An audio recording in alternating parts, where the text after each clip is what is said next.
Sure. Thank you. Ms.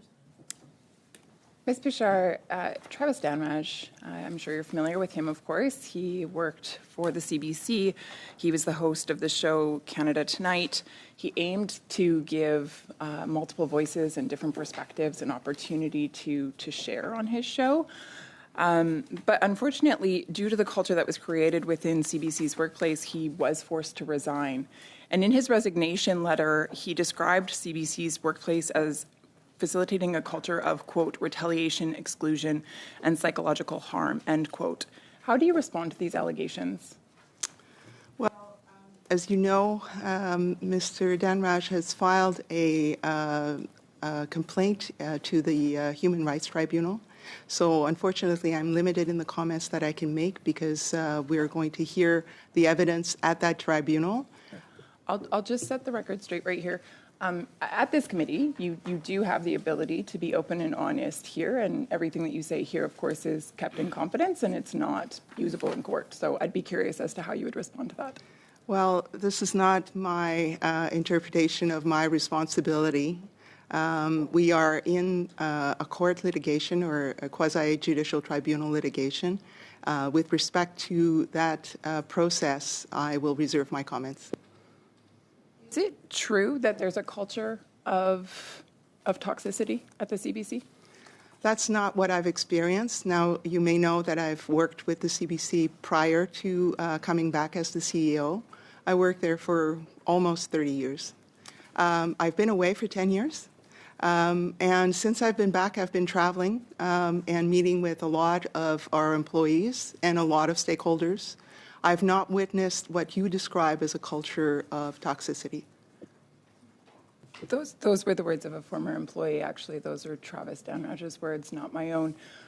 He would speak from his experience there. Now, I'm curious, have you looked into his case at all since becoming CEO? You've had 11 months to do so. Again, I cannot comment on his specific case. I'm not asking you to comment on the specific case. I'm just simply asking you, have you looked into it? Have you looked into his complaints, his concerns? There are people in the organization that are charged with doing that, and I trust that they have. So as CEO, you have not, but you have simply allowed others to do that work for you. Well, as is natural in a large organization, I don't actually double up on everybody's responsibility. Okay. Ms. Bouchard, as is natural in any organization, the buck stops with the CEO, the person at the top. They are the person responsible for cultural formation. And the culture at the CBC, according to Mr. Danraj, is one of toxicity. It's one where there is retaliation, exclusion, and psychological harm being done to employees. You're telling me that that doesn't concern you enough to dig into that on your own. You're telling me that you've simply stepped aside and allowed others to deal with that. I would tell you that we conduct surveys on a regular basis of the work culture, the employees' perception. So one individual's claims does not make a whole organization's culture. What I have as evidence, first of all, is my own experience in the organization in the last 10 months, but also the responses to surveys that we conduct regularly with our employees that describe their sense of pride and their sense of fairness in the organization. And those surveys show that the sentiment is widely positive. Those surveys are anonymous? Yes, they are. Excellent. In a leaked phone call that Mr. Danraj, he asked the CBC management, quote, why can't they, the CBC, get interviews with conservatives? And the CBC management replied back vaguely saying, quote, well, you know why. So I'm curious, in your estimation, why are conservatives not welcome at the CBC? Well, I would say conservatives are quite welcome at the CBC. In fact, they are interviewed regularly. Give me an example of the last 5 conservatives that were interviewed on the show within the last 2 weeks. Anywhere within the CBC. I can't answer that. I can get back to you and give you more detail, but I don't watch and listen to everything we broadcast on a continuous basis. So if you would like, I will provide those notes. Which show offered by the CBC do you think is most fair, offers the most diverse views in terms of news coverage? Well, all of our shows are, especially in the news area, are governed by the same journalistic standards and practices. So I would say... Some are equally diverse? I would say they were all striving to achieve the proper balance in terms of subject matters, interviewees, and diversity of points of view. So there would be no bias at the CBC? Well, I would say that that's not our policy, that's not our practice. I'm not oblivious to the fact that some people claim there is bias, but that's not how we work. Your perception. What's your perception? You're the head of the organization. What's your perception? My perception is that we are working very hard to try and bring accurate, factual-based news and information to Canadians every day. So no bias at the CBC according to you?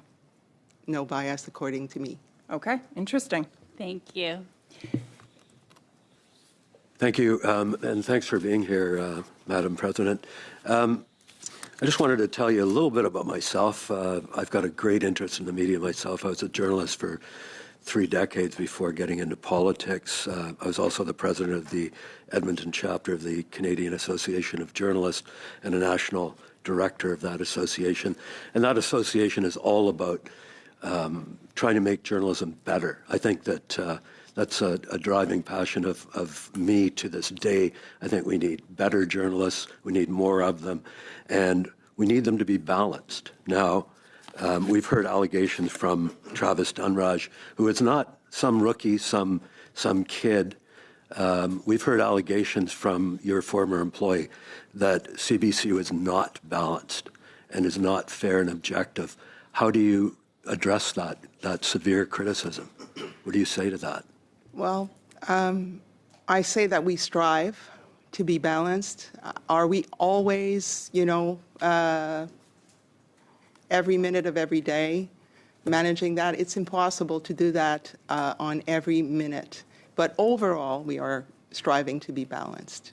Now, Mr. Danraj is talking about his own experience. And again, I said that I wasn't able to comment on that. But we are aware that it's something that we need to work at all the time. Why do you think you need to work at it all the time? Do you sense that there's not the balance that you would like? It's very difficult to measure output. It's easier to measure the perception, and we do measure perception. Now, overall, the perception of balance is still very much measured around Canadians, but there are areas where we see that the numbers are a little lower. And those numbers that we get from the surveys that we conduct about the perception of balance, I think is a function of the fact that maybe we're not present enough in those locations. So I'm tying it into the local service, right, as a way to create that sense of inclusion, of reflection, that then draws into balance. This is particular to Alberta. I believe you've had surveys that indicate that Albertans are not your biggest fans. Well, again, paradox, because radio is very successful, but Alberta and Saskatchewan are areas where we need to invest. Why do you think people in Saskatchewan and Alberta don't trust the CBC or feel that they're not balanced? Well, I wouldn't say people in general don't trust, because that's not what the evidence or the surveys reveal. That the level of trust is not as high as we would like, but it is still majority of people who trust CBC. Could you extrapolate a little bit the level of trust? So what don't they trust? What is that? Well, survey telling you? the survey doesn't tell me exactly why their sentiment is what it is. They answer the question. Not a very good survey, then. I'm sorry? Not a very good survey. Aren't you trying to gauge trust and balance? Is premier, as a journalist, of course, a long-time journalist, that's the premier thing that you want to achieve, right? Well, you get a sense of that when you are in the field with the people, and that's when you are boots on the ground reporting that what's going on in the community, what are the preoccupations. I think that's how you enhance the sense of inclusion and the sense of trust. Okay, thanks. That's a little vague, but as far as balance goes, I'm wondering if you would agree to table the last 5 conservative voices that were on CBC News over the last 2 weeks. You were asked that previously, and we'd like to have it before the committee provided no later than October 30th. Is that fair? I'm assuming that's possible. Okay, so you'll do that. There's an organization called All Sides Media. It looks at media bias. So here's an example of how they rated these media outlets. They rated the Atlantic, the Guardian, and the Huffington Post as left-wing media. They gave centrist ratings to Reuters, Christian Science Monitor, Forbes magazine, Wall Street Journal. Right-of-center media, they listed Fox News, National Review, and Epoch Times. Do those sound about where they should be? Would you agree with that list?